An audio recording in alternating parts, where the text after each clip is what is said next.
تو آئیے میزان بینک کی تازہ ترین کارپوریٹ بریفنگ پر ایک نظر ڈالتے ہیں۔ یہاں ایک بہت ہی دلچسپ صورتحال ہے۔ ایک طرف منافع کم ہوا ہے، لیکن دوسری طرف بینک کی بنیادیں کافی مضبوط نظر آ رہی ہیں۔ تو اصل کہانی کیا ہے؟ چلیں اسے سمجھنے کی کوشش کرتے ہیں۔ اچھا، تو 2025 کے پہلے 9 مہینوں کی سب سے بڑی سرخی، وہ عدد جس نے سب کی توجہ کھینچی، وہ یہ تھا -12.8%۔ منافع میں پچھلے سال کے مقابلے میں اتنی کمی۔ ٹھیک ہے، تو ہمیں ساری صورتحال کو کیسے سمجھیں گے؟ سب سے پہلے ہم سرخیوں میں آنے والے اعداد و شمار پر بات کریں گے، پھر اس کی تہہ میں جائیں گے کہ یہ کمی آئی کیوں۔ اس کے بعد بینک کی اصل مالی صحت کو پرکھیں گے، ان کے مستقبل کے منصوبوں کو دیکھیں گے، اور آخر میں سب کچھ ملا کر ایک بڑی تصویر دیکھیں گے۔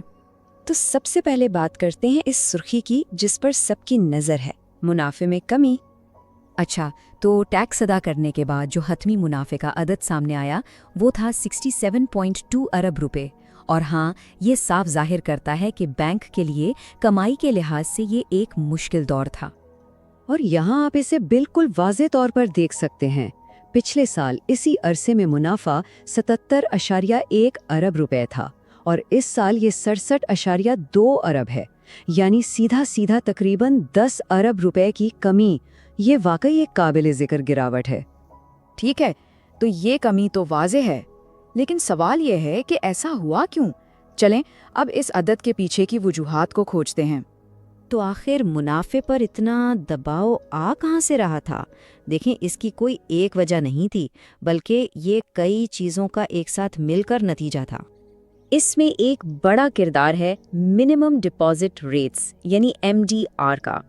اسے یوں سمجھیں کہ یہ مرکزی بینک کا ایک اصول ہے جو کہتا ہے کہ بینکوں کو اپنے ڈپازٹس پر کم از کم اتنا منافع تو دینا ہی پڑے گا۔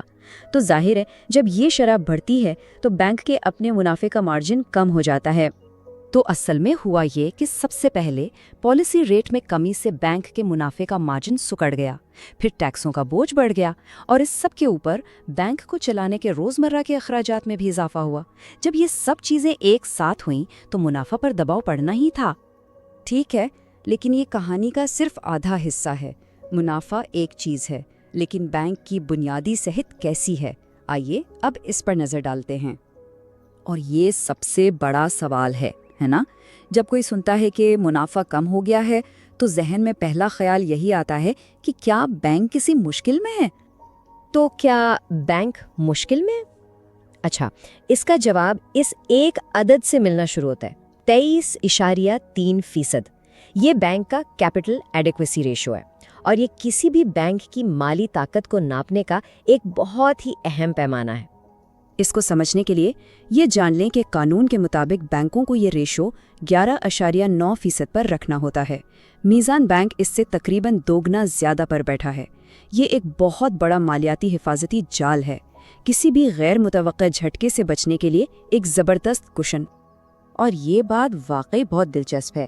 منافع میں کمی کے باوجود لوگ بینک پر پہلے سے زیادہ بھروسہ کر کے اپنا پیسہ رکھوا رہے ہیں۔ اس کا ثبوت صارفین کے ڈپازٹس میں یہ زبردست اضافہ ہے۔ اور بینک کے لیے اچھی بات یہ ہے کہ ان ڈپازٹس کا زیادہ تر حصہ کرنٹ اور سیونگز اکاؤنٹس میں ہے۔ انہیں کم لاگت والے ڈپازٹس کہا جاتا ہے۔